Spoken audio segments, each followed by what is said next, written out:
آله وصحبه أجمعين. أما بعد فأعوذ بالله من الشيطان الرجيم. بسم الله الرحمن الرحيم. ولنذيقنهم من العذاب الأدنى دون العذاب الأكبر لعلهم يرجعون. وعن عقبة بن عامر رضي الله تعالى عنه قال: قلت يا رسول الله ما النجاة؟ قال: أملك عليك لسانك وليسعك بيتك وابك على خطيئتك. وقال صلى الله عليه وسلم: إن الرجل ليحرم الرزق بالذنب يصيبه، أو كما قال عليه الصلاة والسلام. ہمارے دین نے ہم سب کو ہماری زندگی کا جو مقصد بتایا ہے وہ ہمارے سامنے بالکل واضح ہے کہ اللہ رب العالمین نے ہمیں اپنی طاعت اور اپنی بندگی کے لیے پیدا کیا ہے. اس سلسلے کی کچھ باتیں آپ کے سامنے گزشتہ جمعہ عرض کی گئی تھی. اسی مناسبت سے کچھ مزید باتیں اس وقت عرض کرنی ہیں. اللہ تعالیٰ مجھے صحیح کہنے اور ہم سب کو اس پر عمل کرنے کی توفیق عطا فرمائیں.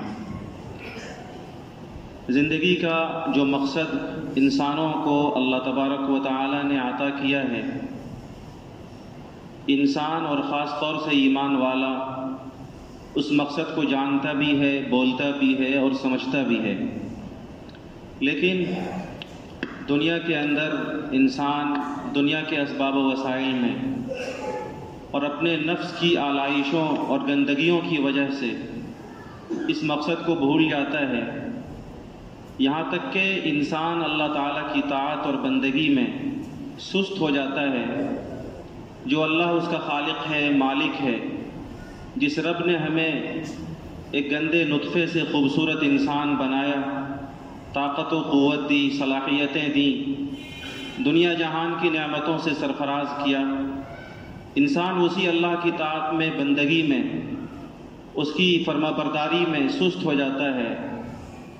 اور اللہ رب العالمین نے جن کاموں سے منع کیا، اللہ کی نافرمانی، اللہ کی معصیت، انسان انجام دینے لگتا ہے.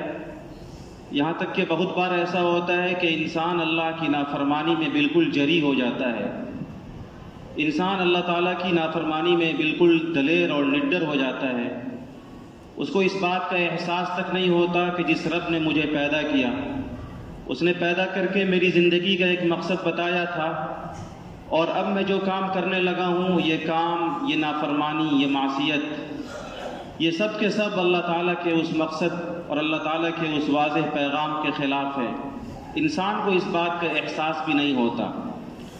یہاں پر ایک بہت بڑا اور بنیادی سوال ہم سب کے ذہنوں میں آنا چاہیے کہ ایسا کیوں ہوتا ہے کہ انسان اللہ کی عبادت میں سست ہو جاتا ہے اور اللہ کی نافرمانی میں جری اور دلیر ہو جاتا ہے؟ آخر وہ کون سی بنیادی وجہ ہے جس کے بنیاد پر باوجود ہے کہ ہم سب کو یہ یقین ہے کہ ہمیں مرنا ہے، ہمیں قبر میں لیٹنا ہے، ایک دن آئے گا جب لوگ ہمیں ہماری قبر میں لٹا دیں گے، ہمیں منو مٹی کے نیچے دبا دیں گے، ہمارے سامنے نکیرین سوالات کے لیے آئیں گے، مجھ سے پوچھیں گے میری زندگی کے بارے میں، اللہ ہمیں دوبارہ اٹھائے گا اور مجھ سے میری پوری زندگی، جوانی، مال، علم، ان ساری چیزوں کے بارے میں پوچھے گا. ہم سب پڑھتے ہیں، مانتے ہیں، یقین بھی رکھتے ہیں، لیکن ان سب کے باوجود آخر ہم معصیت میں اور اللہ تعالیٰ کی اطاعت میں کیوں سست ہو جاتے ہیں؟ آخر وہ کیا وجہ ہے جس کی بنیاد پر ہم نڈر ہو کر اللہ کی معصیت کرتے ہیں؟ ہم اللہ کی نافرمانی کرتے ہوئے بے خوف ہو جاتے ہیں. بسا اوقات ہمیں احساس بھی نہیں ہوتا کہ ہم کوئی نافرمانی کر رہے ہیں.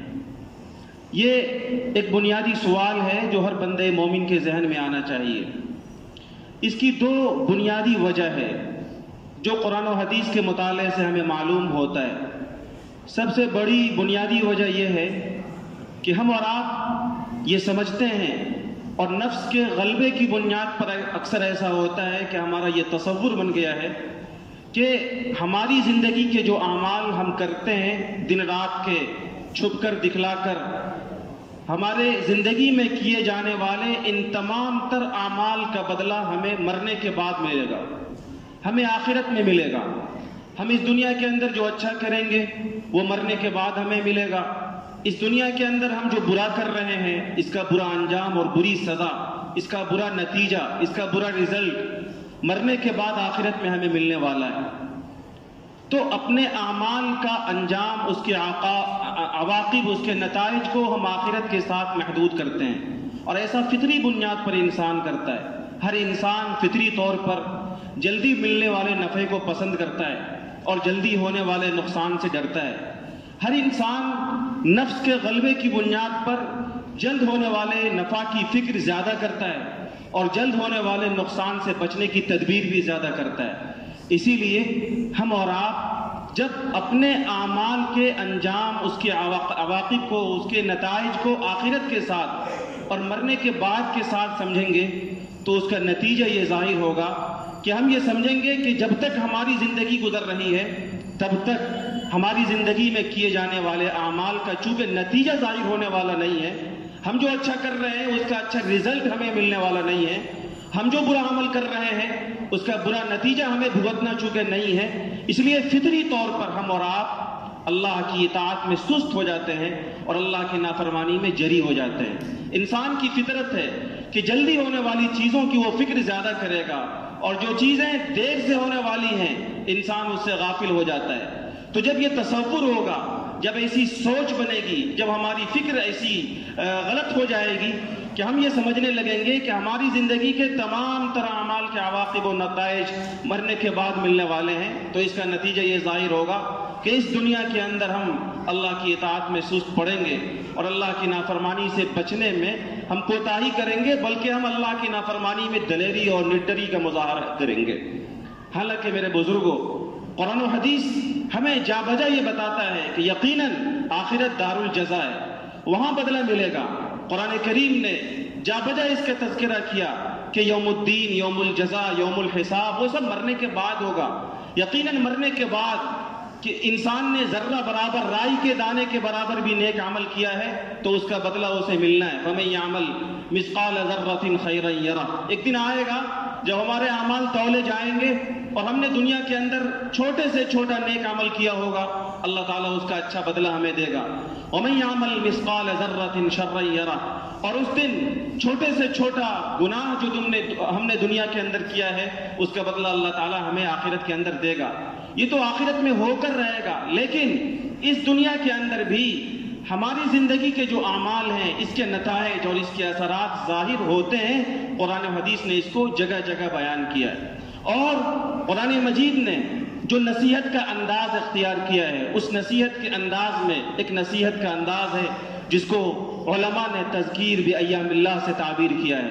اللہ تعالیٰ نے قرآن مجید میں پہلے لوگوں کے قصوں کو بیان کیا، ان کے واقعات کو بیان کیا، باوجود کہ قرآن کریم نے کہا کہ یہ قرآن کوئی قصے کی کتاب نہیں ہے، کوئی کہانی کی کتاب نہیں ہے جسے آپ ٹائم پاس کرنے کے لیے پڑھیے اور سن لیجئے، بلکہ قرآن مجید یہ ہدایت کی کتاب ہے۔ اللہ تعالیٰ نے اس کتاب کے اندر پہلوں کی اس دنیا کی زندگی کے واقعات کو بیان کیا، اور دراصل یہ واقعات بیان کر کے یہ سمجھانے کی کوشش کی ہے اور انسانیت کو یہ پیغام دینا چاہا ہے کہ تمہارے زندگی میں کیے جانے والے اعمال کے نتائج، اس کے اچھے اور برے اثرات جہاں مرنے کے بعد تمہیں ملیں گے اور دراصل یوم الجزا اور آخرت میں تمہیں ملیں گے، وہیں اس دنیا کے اندر تم جو اچھا کرو گے اس کا اچھا رزلٹ ظاہر ہو کر رہے گا، تم جو برا کام کرو گے اس کا برا نتیجہ اس دنیا کے اندر بھی ظاہر ہو کر رہے گا۔ ایک نہیں انیک واقعات قرآن کریم نے بیان کیا۔ اب غور کیجئے ذرا سا، وہ کون سی بات تھی جس کی بنیاد پر اللہ تعالیٰ نے ابلیس کو جنت سے نکال کر دنیا میں پھینک دیا؟ وہ کون سی بنیاد تھی جس کی بنیاد پر اللہ تعالیٰ نے ابلیس کو اپنا ملعون اور اپنی رحمت سے دور کر دیا؟ وہ کون سی وجہ تھی جس کی بنیاد پر اللہ تعالیٰ نے حضرت نوح علیہ السلام کی قوم کو طوفان کے اندر ڈبو دیا؟ پوری دنیا کو اللہ نے تبو بالا کر کے رکھ دیا۔ وہ کون سا جرم تھا، وہ کون سی بات تھی جس کی بنیاد پر اللہ تعالیٰ نے قوم عاد کو ہوا کے ذریعے سے ہلاک کر دیا؟ وہ کون سی بنیاد تھی جس کی بنیاد پر قوم سمود کو ایک چیخ آئی اور سب کے سب تہو بالا کر دیے گئے؟ وہ کون سی بات تھی جس کی بنیاد پر قوم لوط کو اللہ نے بلندی پر اٹھا کر ایسا پٹخا اور اس کے اوپر ایسا پتھر کی بارش کیا کہ وہ زمین کے نیچے تک دھس گئے؟ وہ کون سی بنیاد تھی جس کی بنیاد پر قوم مدین، قوم شعیب پر اللہ نے بادل کی شکل میں ایک سائبان بھیجا اور پھر اس سے آگ کی بارش برسا دی؟ وہ کون سی بات تھی جس کی بنیاد پر اللہ نے قوم فرعون کو تمام تک طاقت و قوت کے ساتھ بحر قلزم میں ڈبو دیا؟ وہ کون سی بنیاد تھی جس کی بنیاد پر اللہ نے قارون کو زمین کے اندر پھنسا دیا؟ وہ کون سی وجہ تھی جس کی بنیاد پر اللہ تبارک و تعالیٰ نے بنی اسرائیل پر ایسی قوم کو مسلط کر دیا؟ فدمرناہم تدمیرا، قرآن کریم نے کہا کہ ہم نے اس کو تہس نہس کر دیا، اس قوم نے گھروں میں گھس کر بنی اسرائیلیوں کو مارا اور اللہ تعالیٰ کے مختلف عذاب کے وہ شکار ہوئے۔ اس طرح کے واقعات قرآن مجید نے بیان کیا۔ آپ غور کیجئے کس بنیاد پر ان قوموں پر اس دنیا کے اندر سزائیں آئیں اور یہ قومیں ہلاک کر دی گئیں؟ کس بنیاد پر ان مضبوط قوموں کو جو وہ کہتے تھے من اشد منا قوہ، کون ہے ہم سے زیادہ طاقتور، کون ہے ہم سے زیادہ طاقت والا، آئے ہمارے مقابلے میں ہم اس کی اینٹ سے اینٹ بجا دیں گے۔ اللہ کی جب پکڑ آئی، اللہ کا جب عذاب آیا، اللہ تعالیٰ کا جب انتقام آیا تو یہ سارے کی ساری قوم معمولی ہواؤں اور چیخوں سے برباد کر دیے گئے۔ یہ سب اس دنیا کے اندر کیے جانے والے برے اعمال کے نتائج تھے جس کی بنیاد پر اس دنیا کے اندر ان قوموں پر عذاب آیا۔ قرآن کریم نے اس طرح کے واقعات و قصص کو جگہ جگہ بیان کیا اور ہماری عبرت کے لیے بیان کیا۔ قرآن نے کہا ان فی قصصہم لعبرۃ لأولی الالباب، کہ ان قصوں میں جو قوموں کی تمہیں قرآن کریم میں بیان کیے گئے عبرت ہے، تمہاری عبرت کا سامان ہے۔ اگر تمہارے پاس عقل ہے، تمہارے پاس دانش مندی ہے تو ان واقعات سے عبرت حاصل کرو۔ کس بنیاد پر ان کو ہلاک کیا گیا؟ قرآن کریم نے اس کی جو وجہ بتائی، جگہ جگہ اختصار کے ساتھ اللہ نے اس کو بیان کیا۔ اللہ نے ایک جگہ کہا وَمَا كَانَ اللَّهُ لِيَظْلِمَهُمْ وَلَكِنْ كَانُوا أَنفُسَهُمْ يَظْلِمُونَ، اللہ نے ان پر ظلم نہیں کیا، اللہ تعالیٰ نے ان پر ظلم نہیں کیا۔ قرآن کریم نے تو یہاں تک کہا مَا يَفْعَلُ اللَّهُ بِعَذَابِكُمْ إِن شَكَرْتُمْ وَآمَنْتُمْ، اے میرے بندو اللہ تو بڑا رحم دل ہے، غفور الرحیم ہے وہ اللہ تم سے بڑی محبت کرتا ہے۔ وہ تمہیں عذاب دے کر کیا کرے گا؟ تمہیں عذاب دے کر اس کا کیا بھلا ہو جائے گا؟ اللہ تمہیں عذاب دے کر کیا کرے گا؟ ان شکرتم وآمنتم، اگر تم اللہ کی نعمتوں کی قدر کرو اور تم اللہ تعالیٰ کے ساتھ مضبوط ایمان و عقیدہ رکھو۔ قرآن نے کہا وما ظلمناہم، ہم نے ان قوموں پر ظلم نہیں کیا۔ اگر قوم نوح طوفان میں ہلاک کی گئی، قوم عاد ہوا میں برباد کی گئی، قوم سمود چیخ کے ذریعے سے ہلاک کی گئی، قوم لوط کی بستی پلٹی گئی، قوم شعیب کو آگ کی بارش سے ہلاک کیا گیا، تو اس طرح کی قوموں پر جو عذاب آیا ہم نے نہیں کیا۔ ولیکن ظلموا انفسہم، خود انہوں نے ظلم کیا اپنی جانوں کے اوپر، اور جب انہوں نے ظلم کیا تو اس دنیا کے اندر بھی اللہ کا عذاب آیا۔ ایک جگہ قرآن کریم نے کہا وما ظلمناہم ولکن ظلموا انفسہم فما اغنت عنہم آلہتہم التی یدعون من دون اللہ من شیء لما جاء امر ربک، کہ ہم نے ظلم نہیں کیا لیکن انہوں نے اللہ کے احکامات کو توڑ کر اللہ کی نافرمانی میں جرأت اور بے باکی کا مظاہرہ کر کے اپنی جانوں پر ظلم کیا۔ اور جب انہوں نے اپنے اوپر ظلم کیا، جب یہ نافرمانی میں اللہ کی معصیت میں دلیر ہو گئے، جب یہ اللہ کی اطاعت سے غفلت برتنے لگے، اتنی غفلت کہ اللہ کو بھلا گئے، اللہ کے وقت اللہ کے رسول کا انکار کرنے لگے، اللہ کے احکامات کو ٹھکرانے لگے، فما اغنت عنہم، تو پھر ان کے وہ معبود، ان کی وہ طاقتیں جن کو وہ پکارتے تھے، جن کو وہ بلاتے تھے اور جن کی وہ پوجا کرتے تھے، جب اللہ کا عذاب ان پر آیا تو یہ کچھ بھی کام نہ آ سکے۔ قرآن کریم نے ایک جگہ کہا وَكَأَيٍّ مِّن قَرْيَةٍ عَتَتْ عَنْ أَمْرِ رَبِّهَا وَرُسُلِهِ فَحَاسَبْنَاهَا حِسَابًا شَدِيدًا وَعَذَّبْنَاهَا عَذَابًا نُكْرًا، اے لوگوں دیکھو بہت ساری قومیں تم سے پہلے گزری ہیں، بہت ساری بستیاں تم سے پہلے گزری ہیں، ان کا جرم صرف یہ تھا عَتَتْ عَنْ أَمْرِ رَبِّهَا کہ اس نے اپنے رب کے احکامات سے منہ موڑ لیا، وَرُسُلِهِ اللہ کے رسول کے پیغامات کو ٹھکرا دیا۔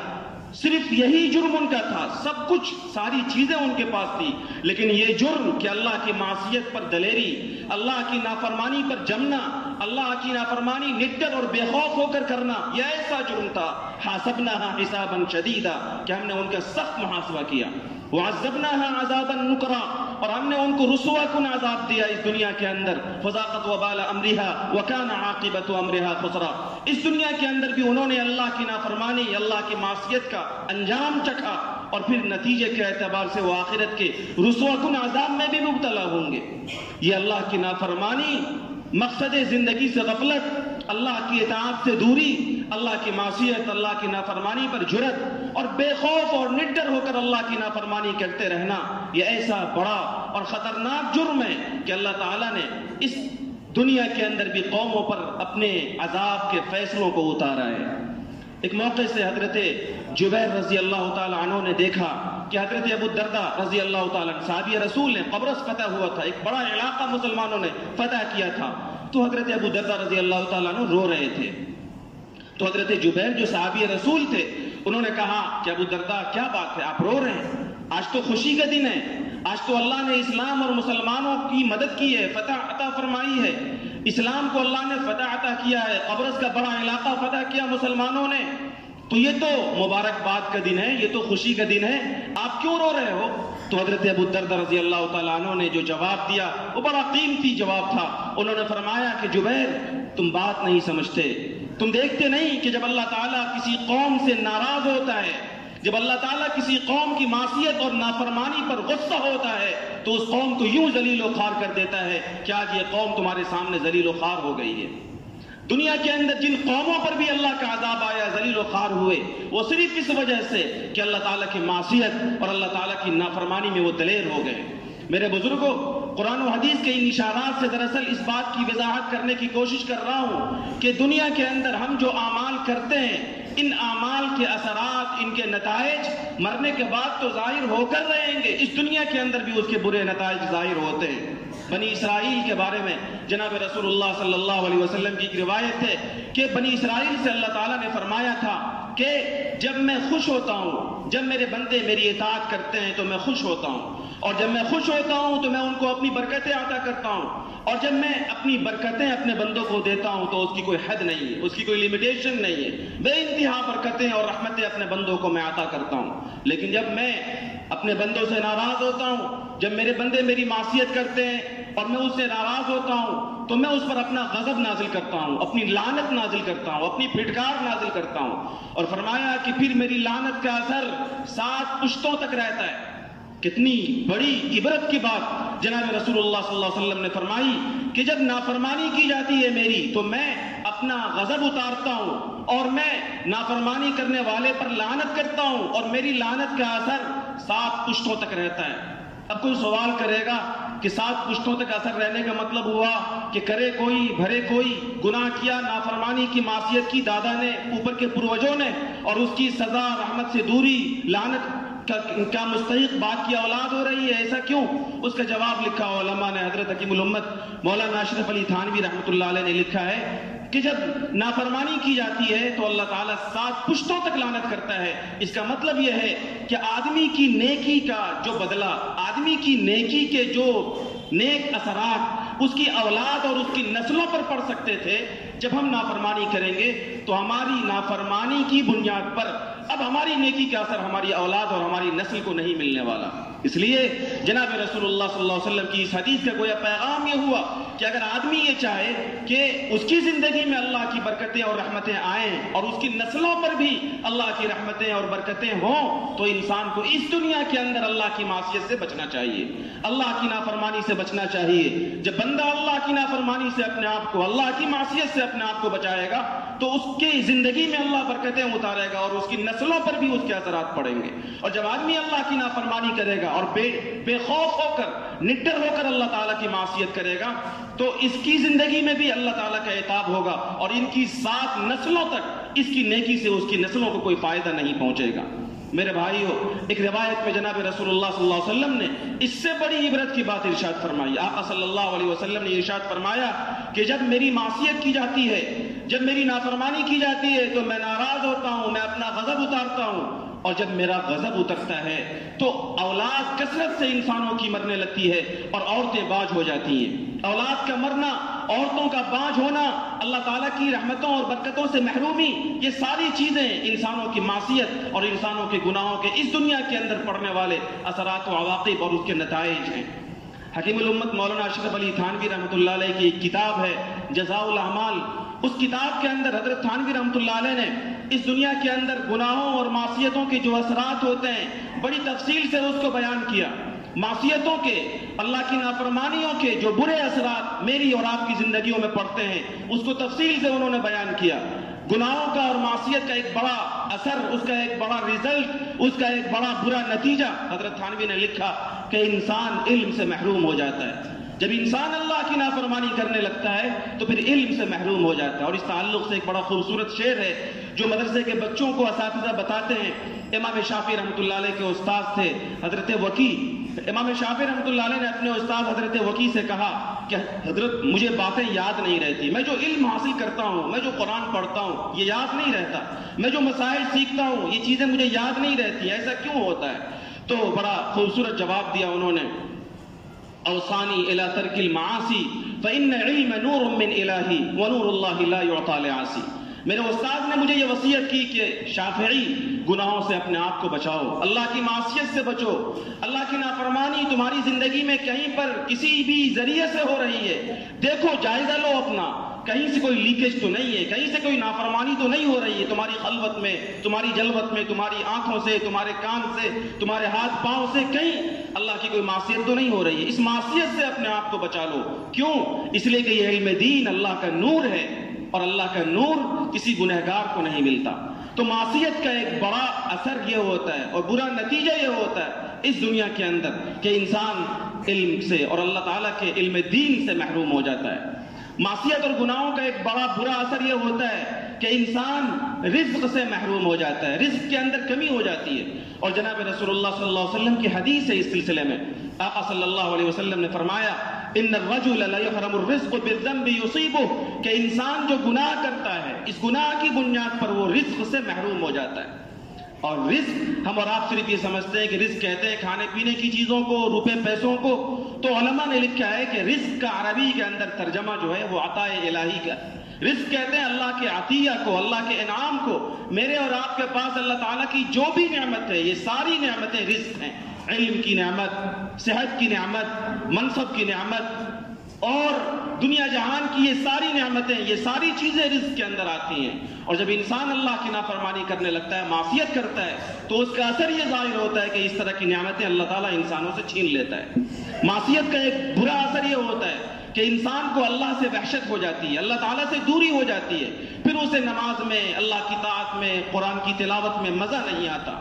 معصیت کا ایک برا نتیجہ یہ ہوتا ہے کہ انسان کو لوگوں سے بھی وحشت ہو جاتی ہے، لوگوں سے نفرت، لوگوں سے دوری، وہ اکیلاپن محسوس کرتا ہے اپنی زندگی کے اندر۔ بلکہ حضرت تھانوی نے لکھا ہے کہ انسان کو لوگوں سے ہی نہیں بلکہ نیک لوگوں سے بہت زیادہ وحشت ہو جاتی ہے، اللہ کے نیک بندوں سے دوری ہو جاتی ہے، بلکہ نفرت تک ہو جاتی ہے، یہاں تک کہ اللہ کے نیک بندوں سے جو فائدہ ہونا چاہیے تھا وہ فائدہ اس کو اس نفرت کی بنیاد پر نہیں ہوا کرتا۔ معصیت کا ایک اثر یہ ہوتا ہے کہ انسان کے دل کے اندر سے گناہ کی نحوست ختم ہو جاتی ہے۔ انسان جب اللہ کی نافرمانی کرتا رہتا ہے تو پھر ایک وقت آتا ہے کہ گناہ کا گناہ ہونا بھی اس کے ذہن و دماغ سے نکل جاتا ہے۔ انسان غیبت کر رہا ہے اور غیبت کا گناہ ہونا وہ بھول جاتا ہے کہ غیبت کرنا بھی گناہ ہے۔ انسان غلط چیزیں آنکھوں سے دیکھ رہا ہے، ایک وقت آتا ہے کہ یہ خیال بھی دل سے نکل جاتا ہے کہ یہ بھی کوئی گناہ ہے۔ انسان دوسروں کو تکلیف پہنچاتا رہتا ہے، ایک وقت آتا ہے کہ یہ بھی خیال اس کے دل سے نکل جاتا ہے کہ دوسروں کو تکلیف پہنچانا بھی کوئی گناہ ہے۔ یہ معصیت کا ایک اثر ہے کہ انسان کے دل و دماغ سے گناہ کا گناہ ہونا بھی نکل جاتا ہے۔ معصیت کا ایک برا اثر یہ ہے کہ انسان کو ایک گناہ کے بعد دوسرے گناہ کی طرف قدم بڑھتا ہے اس کا۔ بڑے بزرگ ہیں سعید ابن المسیب رحمۃ اللہ علیہ، غالباً انہی کا جملہ ہے جزاء حسنۃ الحسنۃ بعدها، کہ نیکی کا سب سے بڑا بدلہ یہ ہے کہ آپ کو ایک نیکی کے بعد دوسرے نیکی کی توفیق ملے گی۔ یہ کسی بھی نیک کام کی قبولیت کا سب سے اچھا اثر ہے کہ جب آپ نے نیک کام کیا تو آپ کو دوبارہ نیک کام کی توفیق ملے گی۔ آپ ایک نماز پڑھ رہے ہیں، اس کے بعد آپ کو دوسری نماز کی توفیق مل رہی ہے، سمجھیے کہ پہلی والی نماز آپ کی اللہ کی طرف سے قبول ہو گئی۔ اگر یہ قبولیت نہیں ہوتی تو آپ کو دوسری نماز کی توفیق نہیں ملتی۔ اسی طرح وَجَزَاءُ سَيِّئَةٍ السَّيِّئَةُ بَعْدَهَا، ایک گناہ کی سزا یہ ہے اور ایک گناہ کا دنیا کے اندر نتیجہ یہ ہے کہ اس گناہ کے بعد آدمی دوبارہ گناہ کرے گا۔ آپ نے ایک بار جھوٹ بولا، دوبارہ آپ جھوٹ بولیں گے۔ آپ نے ایک بار غلط چیز دیکھا، دوسری بار آپ غلط چیز دیکھیں گے۔ آپ نے ایک بار زبان سے کسی کی برائی کی، آپ دوسری بار اس کی برائی کریں گے۔ یہ گناہ کی ایک سزا ہے جو اس دنیا کے اندر معصیت کے اثر کے طور پر ظاہر ہوا کرتا ہے۔ گناہ کا ایک اثر یہ ہے کہ انسان کے اوپر ایک وقت ایسا آتا ہے کہ کہ کسی چیز کا برا ہونا بھی اس کے ذہن و دماغ سے نکل جاتا ہے۔ رسول اللہ صلی اللہ علیہ وسلم کی ایک حدیث اس تعلق سے ہے، آقا صلی اللہ علیہ وسلم نے ارشاد فرمایا کہ جب انسان بالغ ہوتا ہے، ایک بچہ تھا چھوٹا سا، اب وہ بالغ ہوا، جوان ہوا، تو اس کا دل بالکل صاف ستھرا رہتا ہے، اس کے دل پر گناہ کا کوئی دھبا نہیں ہوتا، لیکن پھر جب وہ ایک گناہ کرتا ہے تو اس کے دل پر ایک کالا دھبا پڑتا ہے۔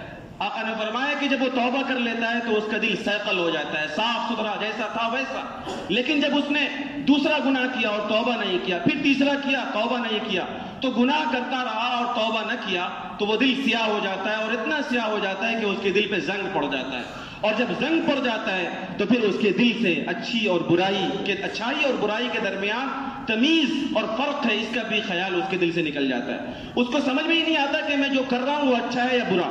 انسان برا کام بھی بسا اوقات اچھا سمجھ کر کرنے لگتا ہے، یہ معصیت کا ایک اثر ہوتا ہے، اور یہ معصیت کا اور گناہوں کا بدترین انجام ہے جس تک انسان پہنچتا ہے کہ گناہ ہونے کا خیال اس کے دل سے نکل گیا، تو اس سے برا انجام کیا ہوگا۔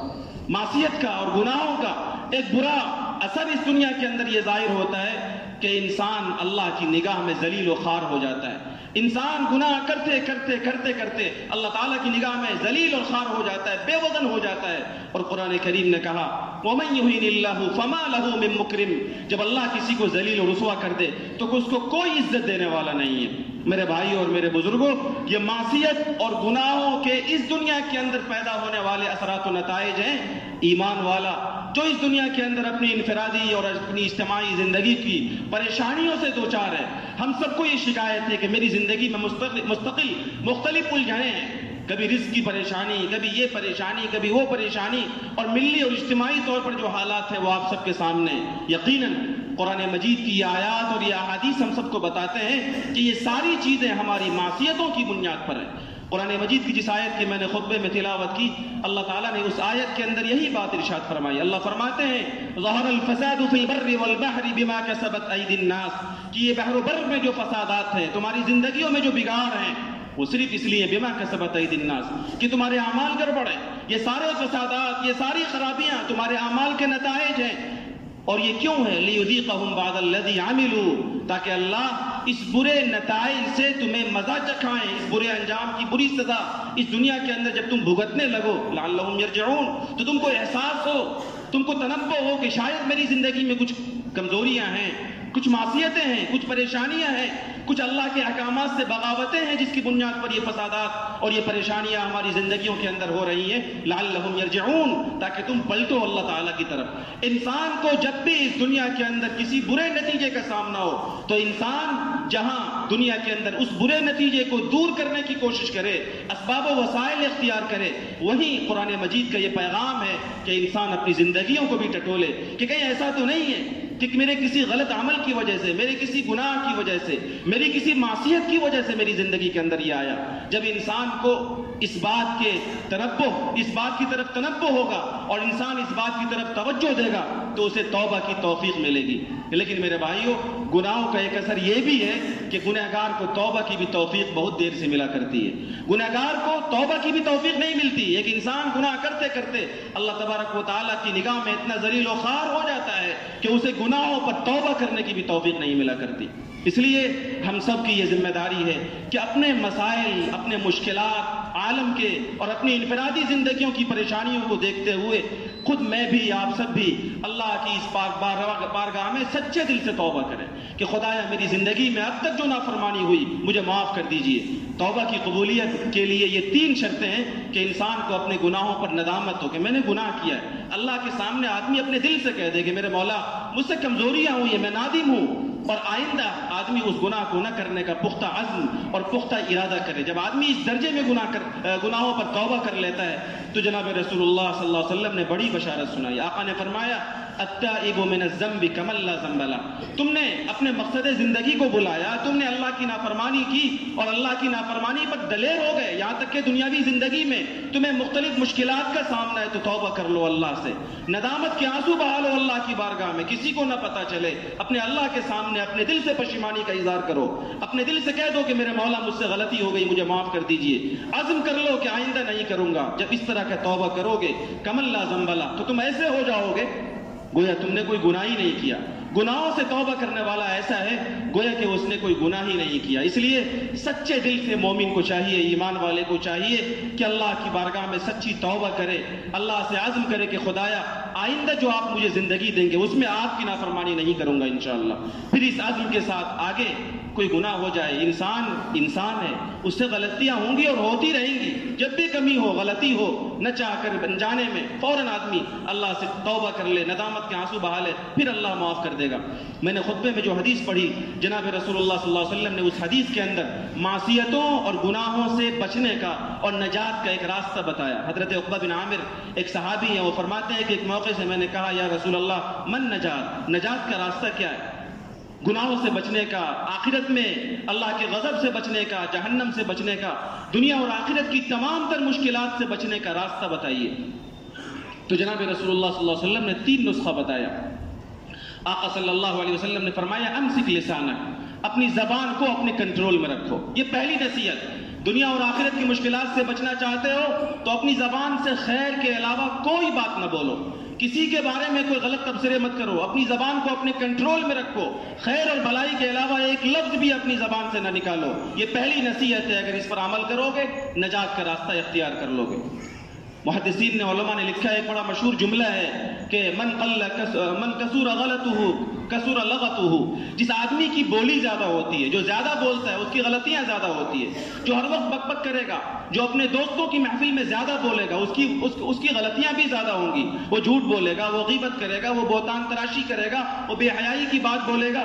اس لیے رسول اللہ صلی اللہ علیہ وسلم سے ایک موقع سے جب صحابی نے کہا کہ یا رسول اللہ مجھے نصیحت کیجیے, تو آپ صلی اللہ علیہ وسلم نے فرمایا کہ اکثر چپ رہا کرو, اکثر خاموش رہا کرو, کہ تمہاری خاموشی لمبی ہو, بات کم کرو اور خیر کی بولو, زبان سے بھلائی کی بات کے علاوہ کچھ نہ نکالو. یہ پہلا نسخہ. پھر آقا نے فرمایا وَلْيَسَعْكَ بَيْتُكَ, تمہارا گھر تمہارے لیے کافی ہونا چاہیے. فتنوں کے زمانے میں آدمی گھر سے جتنا باہر رہے گا اتنے ہی زیادہ فتنوں کا شکار ہوگا, اتنی ہی زیادہ اللہ کی نافرمانی کرے گا. اپنے گھر میں رہو, بلا ضرورت گھر سے باہر نہ نکلو, اور گھر میں رہ کر خلوتوں میں اللہ کی تنہائی میں رو, اللہ کے سامنے اپنے گناہوں پر تلاوت کرو, اپنے بچوں کی تربیت کرو. آج صورتحال ہماری یہ ہے کہ ہمارے دن رات کے زیادہ اوقات گھر سے باہر گزرتے ہیں, دن رات کے زیادہ اوقات واہی تباہی میں, ادھر ادھر کی چیزوں میں ہم بیشتر اوقات باہر گزارتے ہیں. آقا فرماتے ہیں نجات چاہتے ہو گھر کے اندر رہو, اپنے گھر کو اپنے لیے کافی بناؤ. گھر کے اندر رہو گے تو اپنے بچوں کی تربیت کرو گے. حضرت مفتی ابو القاسم صاحب دامت برکاتہم نے بھی ایک واقعہ سنایا کہ ایک دوست نے ان کے سامنے بیان کیا اپنے بچے کے بارے میں کہ اب تو میرا بچہ اتنا بڑا ہو گیا, اتنا بڑا. آدمی جب بچوں کی ہائٹ بتاتا ہے تو یوں بتاتا ہے کہ میرا بچہ اتنا بڑا ہو گیا, اتنا بڑا ہو گیا. اس نے بتایا کہ اب تو میرا بچہ اتنا بڑا ہو گیا. تو اگلے دوست نے مسکرا کر پوچھا کہ صاحب آپ ایسا کیوں اشارہ کرتے ہیں؟ تو انہوں نے ایک بات کو فخریہ بیان کیا, لیکن یہ رونے کی بات ہے. اس نے کہا کہ دراصل میں جب رات کو جاتا ہوں تو بیٹا سویا ہوا ملتا ہے, اور جب رات کو باہر سویرے کام پہ آفس کے لیے باہر جاتا ہوں تب بھی بچہ سویا ہوا ملتا ہے. تو میں نے اپنے بچے کو ہمیشہ سویا ہوا ہی دیکھا ہے. تو بچہ کل اتنا بڑا تھا, اب اتنا بڑا ہو گیا. تو سویا ہوا جو آدمی اپنے بچوں کو دیکھے گا اور مستقل اپنے بچوں کو سوئے ہوئے حالت میں ملاقات کرے گا اور دن رات باہر رہے گا, واہی تباہی میں رہے گا, تو اپنے بچوں کی تربیت کہاں سے کرے گا؟ اس لیے رسول پاک صلی اللہ علیہ وسلم نے معصیتوں سے بچنے کا ایک نسخہ دیا کہ اپنے گھروں کے اندر رہو اور بلا ضرورت بے فائدہ کاموں کے لیے اپنے گھر سے باہر نہ نکلو. اور تیسرا نسخہ آقا صلی اللہ علیہ وسلم نے عطا فرمایا وَلْيَبْكِ عَلَىٰ خَطِيئَتِهِ, کہ اپنے گناہوں پر اللہ کے سامنے رو. معصیتیں ہوئی زندگی میں, کمزوریاں ہوئی, چوک ہوئی, ان گناہوں پر اللہ کے سامنے رو. جب یہ 3 کام کرو گے نجات پا جاؤ گے. اس لیے میرے بھائی اور میرے بزرگوں, زندگیوں کے اندر ایسا محسوس ہوتا ہے کہ ہم اور آپ اللہ تعالیٰ کی نافرمانی جس نڈر اور بے خوفی کے ساتھ کر رہے ہیں, ایسا شاید ہم لوگوں نے سمجھ لیا ہے کہ اس کا انجام یا تو ہمارے آخرت میں بھی نہیں ہوگا یا دنیا میں بھی نہیں ہوگا. آخرت میں بھی نہیں ہونا, دنیا میں بھی نہیں ہونا. اس لیے انسان بے خوفی کے ساتھ اللہ کی نافرمانی کرتا ہے. اللہ تعالیٰ مجھے بھی اپنی معصیتوں سے, نافرمانیوں سے بچائے, اور آپ سب حضرات